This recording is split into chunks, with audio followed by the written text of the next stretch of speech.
You've tuned into The Mountain Gardener with your host, Ken Lane. Gardening, it can be challenging, but with these simple insider tips, you'll reap huge rewards.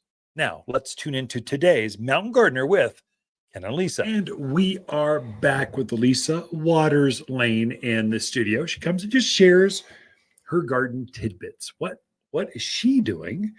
What does she see in her own gardens? Or while she's walking around, I had someone come in. I was helping her just before the show.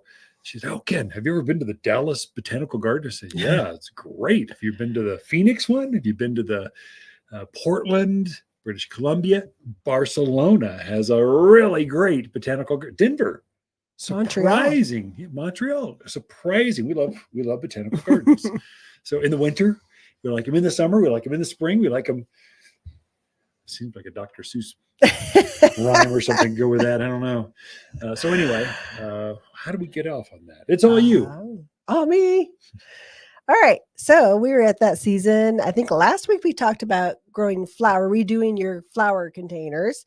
So this week I wanted to talk about doing vegetables and herbs in containers, because it is a really super easy way to grow your veggies and your herbs. If you don't want to be digging in your soil, if you don't want to do a big garden plot, so maybe you want we used to call it salsa garden. So some tomatoes and some peppers and things like that we just grew to make fresh salsa with. So growing things in containers are just so easy.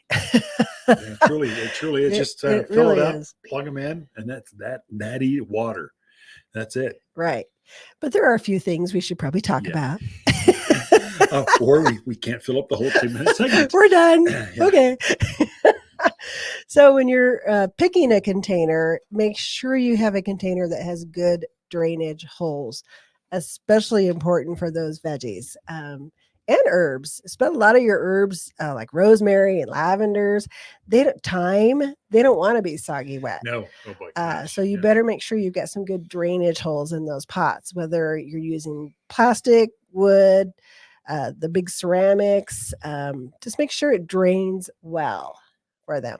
Yeah. The other thing to think about is when you're potting those, put the pot where you want it to be before you start planting, because at least before you water it, because it will get heavy and you're not going to be wanting to traps that thing all across the yard to find the perfect get a caddy. Spot. We make rolling saucers, kind of roll it where you want.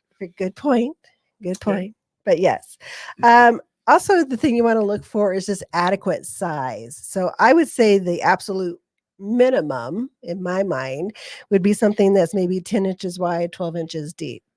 And that's probably more for herbs. Yeah. If you're growing like a tomato in there, the other thing to think about is you're going to want to either use poles or a tomato cage. So it's got to be deep enough to put that in there to support it. Yeah. Yeah. Because a lot of those tomatoes, they get big and they get some weight to them once they get some tomatoes they get wind growing. Heavy is what happens. The wind will catch them and they flip all over. So a bigger sauce or bigger soil is basically a sponge. And so it's pretty lightweight when you fill it up and plant. Right. But then when you water, people are stunned at how much water it takes to hydrate that soil. That's because basically you're filling that container up with water and the soil is simply absorbing that and holding it there. So it takes a tremendous amount. The initial watering, it takes more than you think to hydrate all that stuff. So it's very important to, once you get your potting soil in there, make sure it's moist. Not soggy wet, not gooey, but make sure it's moist so that when you put that new plant in there, it's not going to suck all the water away from the plant. So make sure the soil is moist and make sure your plant has been watered. You do not want to put a dry plant into the soil. Yeah. Just make sure they're both hydrated. Yeah. Don't want dry plants, dry soils. That does not make for happy gardeners. It does not. Also, I always recommend, especially for tomatoes and pepper, things that like that real even watering. The Aqua Boost crystals, I think, are amazing, but especially for tomatoes, because tomatoes don't like to be soggy wet. They don't like to be bone dry. They just like that real even, moderate watering. I find with our peppers, they're less, if peppers get stressed, they get super hot. So if you want sweeter tasting, more flavorful not just hot peppers. Aquaboost crystals really do regulate that out. It's a game. Onions the same way. Mhm. Onions get a bitter. If they get Mhm. stressed, they aren't as sweet. Right. So I think everything benefits from that. Do people Use it on everything.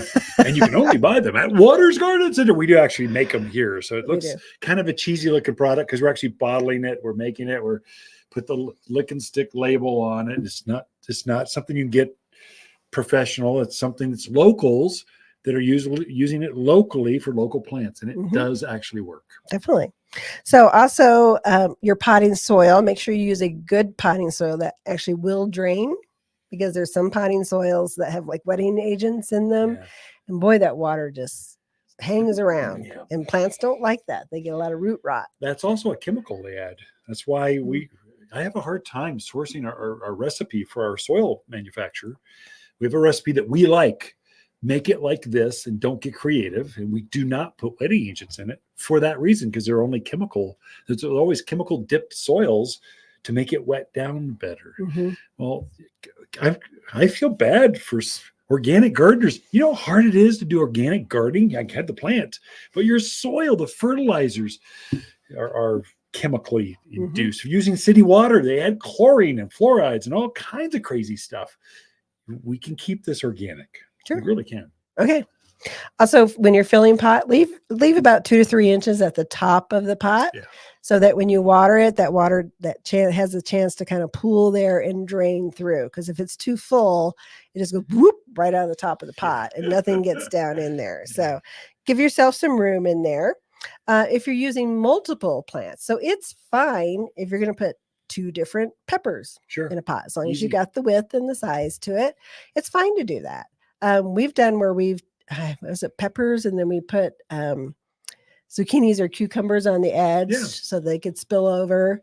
So you can do that. Just make sure you're not overwhelming your pot. You do want to give these guys some space to grow. It's mainly when they choke themselves out from light. It's a light thing, not so much root thing, though the soil is good.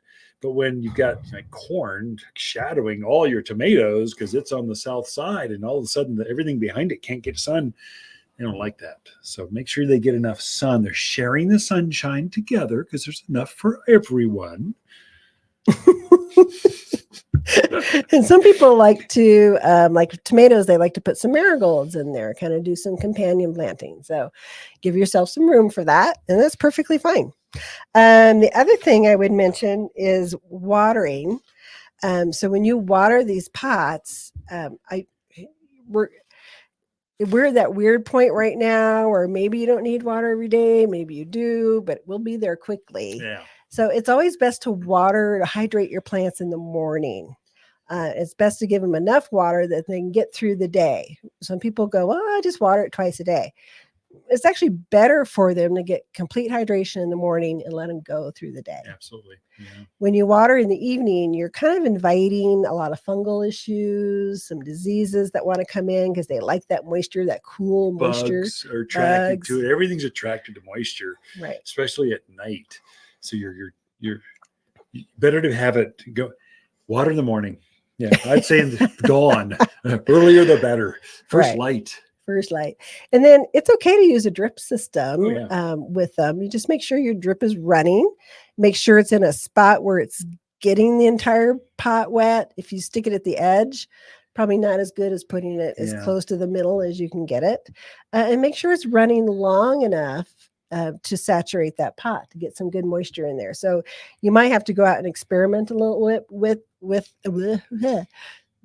with it, because there's no hard fast rule, right? I can't tell you run your system for 10 minutes because I don't know how much water is coming out. Water it until this water comes out the hole in the bottom. That means you've saturated the entire root zone. That's how much you know.